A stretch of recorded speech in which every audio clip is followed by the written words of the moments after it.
عليكم ورحمة الله وبركاته. في آية بتقول: كما أرسلنا فيكم رسولا منكم يتلو عليكم آياتنا ويزكيكم ويعلمكم الكتاب والحكمة ويعلمكم ما لم تكونوا تعلمون. وراها على طول فاذكروني أذكركم واشكروا لي ولا تكفرون. وراها على طول: يا أيها الذين آمنوا استعينوا بالصبر والصلاة إن الله مع الصابرين.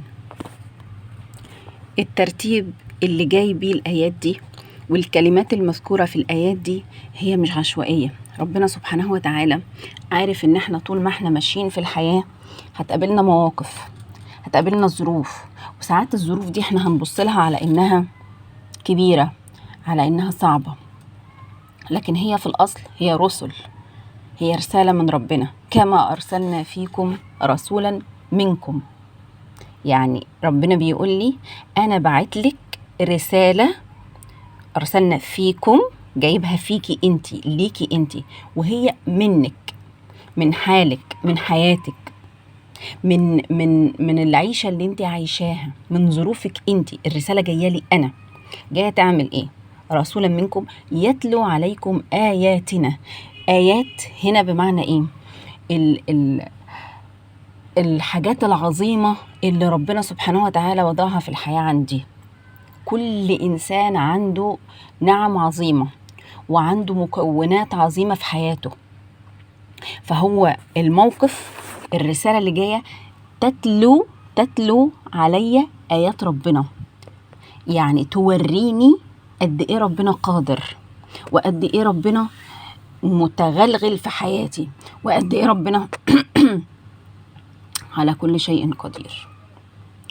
يتلو عليكم آياتنا ويزكيكم. التزكية هنا أنا واقفة بحياتي عند درجة، وربنا سبحانه وتعالى خلق الكون بقانون اسمه الارتقاء والتزكية، إن ما ينفعش حد يثبت، مفيش حاجة في الكون ثابتة خالص، لازم في تغير، ليل يعقوب نهار، طفولة بعدها شباب بعدها شيخوخة، الحمل بعديه ولادة، الأكل بعديه إخراج، الزرعة تكبر تموت يجي مكانها زرعة تانية، كل حاجة بتتغير وبتتحرك.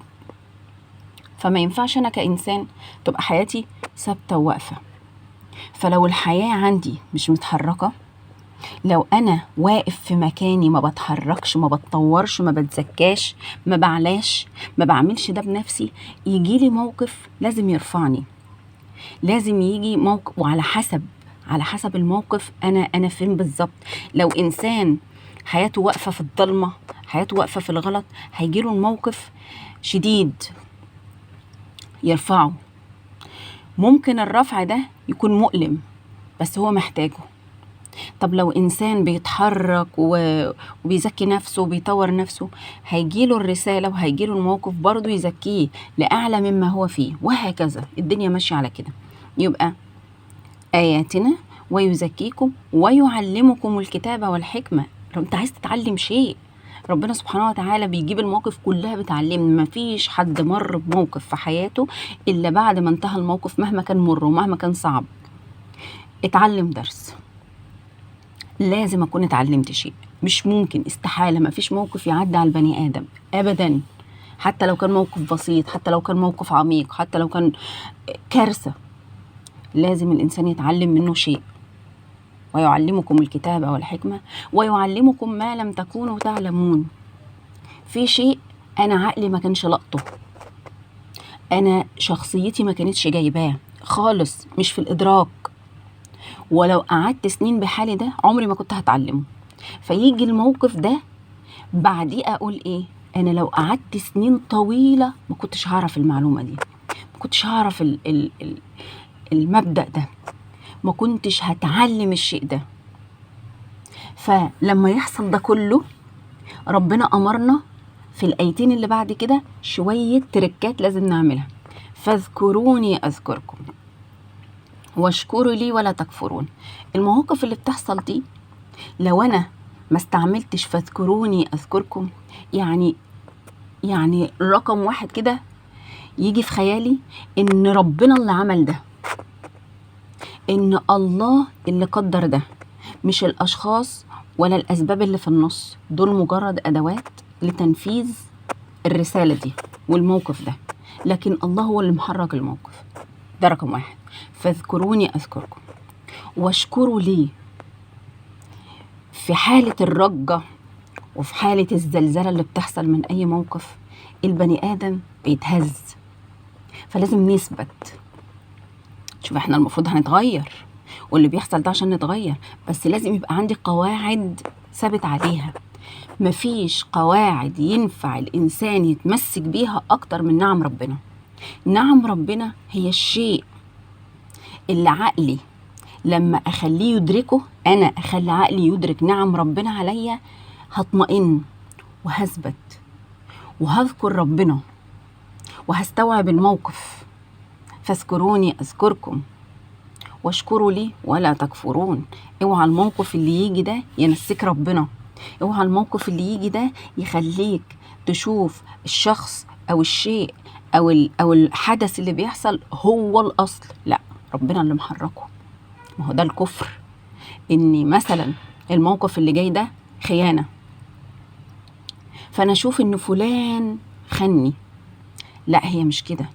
هو انا عملت في حياتي حاجة استحقيت عليها الخيانة، فبالتالي طالما أنا استحقيت الخيانة، هيجي شخص هيؤدي وينفذ هذا الأمر بالخيانة. الشخص ده لو اتشال هيجي غيره، المهم أنا عندي استحقاق قدر من الخيانة. فربنا سبحانه وتعالى ما بيجيبش حاجة وحشة. أنا اللي عملت بما كسبت أيديكم، أنا اللي استحقيت، فكتب عليا الخيانة.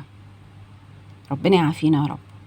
فيجي تنفيذ الأمر، فساعتها الإنسان فاذكروني أذكركم. ده أنا أكيد ضليت وتهت وعكيت وعملت حاجات غلط استحقيت عليها ده. فربنا سبحانه وتعالى لأنه بيحبني، ولأن ربنا بيحبني أخلص كل أخطائي وذنوبي اللي أنا عملتها. فسبحان الله، الموقف ده أنا ما استغفرتش عليه وما صلحتوش من نفسي، فلازم يجي موقف يخليني أصلحه، فيحدث الموقف ده. فأنا كده ذكرت ربنا اهو، وتذكرت ربنا وشفت إن هو ربنا اللي محرك الأحداث. أشكر بقى نعم ربنا، أمسك بقى نعم ربنا في حياتي وأشكرها، لأن أنا لو وقفت على الموقف اللي بيحصل بس، أنا عقلي هيتوه، لأن العقل بيركز على حاجة واحدة. فربنا بيقولك ما تخليش عقلك يركز على الموقف الصعب، الاختبار الصعب اللي أنا استحقيته، وينسى النور اللي في حياته، النعم اللي تستحق الشكر، علشان ده هيؤدي إلى الكفر. الكفر هنا مش معناه أن أنا هكفر بالله، لا، هتوه وما يحصلش اللي ربنا يريده من الموقف، لأن ربنا يريد بكم اليسر، يريد الله أن يخفف عنكم برغم كل شيء. ربنا عايز اليسر وعايز يخفف عننا. ويجي بقى الآية الأخيرة تقول لك يا أيها الذين آمنوا استعينوا بالصبر قبل الصلاة. إيه هو بقى الصبر؟ الصبر هي اللحظة اللي أنا بجمع فيها مخي وفهمه الحاجات اللي فاتت. رسولا منكم يتلو عليكم آياتنا، كل ده فاذكروني أذكركم واشكروا لي ولا تكفرون. دي لحظة الصبر، إن أنا أتهز من موقف، أتخبط في موقف، يحصل شيء عقلي يقف عليه كده يقول ليه وفي إيه ومش عارف، أنا ألحقه. اجمد، شوف صح، افتكر إن كله بما كسبت أيديكم، افتكر إن ربنا سبحانه وتعالى يريد بكم اليسر، يريد الله يخفف عنكم، يريد الله ليهديكم، يريد الله ليطهركم. ربنا ما بيعملش حاجة وحشة. لو في شيء وحش بيحصل لي فمن أنفسنا، هو أصلا مني، بما كسبت أيديكم. فاللي جاي رد على اللي أنا عملته. من يعمل مثقال ذرة خيرا يره أهو أنا بشوفه، ومن يعمل مثقال ذرة شرا يره أنا بشوفه، بس أنا اللي عملت. تمام؟ فنستعين بالصبر، هي لحظة تجميع العقل وتظبيطه وترتيب أوراقي تاني وتذكيره بالله والشكر. ألم الدنيا، دي لحظة نفسية، دي لحظة نفسية، هي مش حاجة معنوية، هي مش حاجة مادية، أسفة، هي مش حاجة مادية، هي حاجة معنوية. حاجة كده بقعد مع نفسي وممكن ما تاخدش أكتر من دقيقتين وقد تكون ثواني، بس ومع التعود بتبقى على طول دايركت، خلاص الإنسان بقى مؤمن وعنده يقين في الله إن كل ما يحدث هو بما كسبت أيديكم، وربنا سبحانه وتعالى مش عايزني أفضل كده، فبيحرك لي الأمور حتى لو كان الظاهر موقف مؤلم. استعينوا بالصبر والصلاة. يلا بقى روح له، ارمي نفسك على عتبته، عيط وقول له يا رب يا رب اللي بيحصل أنا السبب فيه، أنا عارف، بس أنا عبدك وأنا حبيبك، ألطف بيا يا رب، اهديني يا رب، نور لي يا رب، وريني يا رب أعمل إيه، أتصرف إزاي، أحلها إزاي. بتمسك، بعتصم بحبل الله، واعتصموا بحبل الله جميعا ولا تفرقوا. خلاص، استعينوا بالصبر والصلاة إن الله مع الصابرين. ما تمشيش فيها لوحدك، انت محتاج معية، بس شرط المعية الصبر. والصبر مش معناه الاستسلام، ولا معناه ان انا اقعد متضايق والصبر ومش لا. الصبر هو من اهم المشاعر الايجابية. الصبر مش مر زي ما قالوا. الصبر هو حالة الرجوع الى الله، هو حالة الرجوع إلى الله وإرجاع الأمور إلى الله، وإحساس إن ربنا هو اللي محرك الأمور. فالصبر دي حالة حب، هي حالة إن أنا شايفة ربنا قدامي في الموقف، شايفة إن ربنا هو اللي حركها. الصبر ده لو ما كانش موجود كانت العقول تاهت، كانت الناس كلها اتجننت. مرة فكرت الناس اللي بتتجنن وتمشي في الشارع بقى بتعمل حاجات عجيبة دي، هي كانت ناس عادية. ايه اللي حصل لها؟ حصل موقف، الموقف ده العقل مستوعبوش. كلنا بيحصل لنا كده، بس بيبقى في عندي خلفية إيمانية ويقين إن ربنا هو اللي عامل كده، فبثبت عقلي، اجمد، اصبر، افهم، شوف. لكن اللي اتجنن ده ساب عقله هو اللي يشوف الأمور، ما تدخلش هو، ما تدخلش مع عقله، فالعقل ما استحملش فتاه. وده رد فعل نفسي على الإنسان من الإنسان علشان يقدر يعيش، لأنه العقل شايف الدنيا كارثة وما لقاش خلفية تظبطه، ما لقاش مرجعية مرتبطة بالله تخلي العقل يثبت، فما قدرش. فالعقل يعمل ايه؟ العقل بيصوت، فيروح مفوت ويبقى مجنون. دي حيلة دفاعية من الجسم علشان نكمل الحياة، لأن الجسم أصلا ربنا مبرمجه على إنه يفضل حي ويدافع عني، والعقل يدافع عني ويخليني حي أعيش.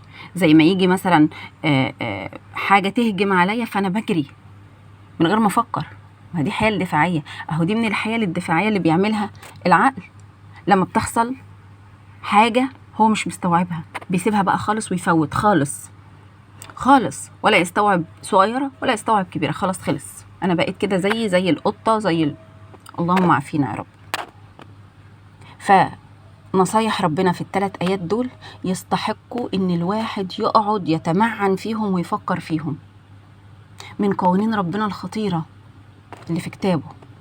فاذكروني أذكركم واشكروا لي ولا تكفرون يا أيها الذين آمنوا استعينوا بالصبر والصلاة إن الله مع الصابرين. والسلام عليكم ورحمة الله وبركاته.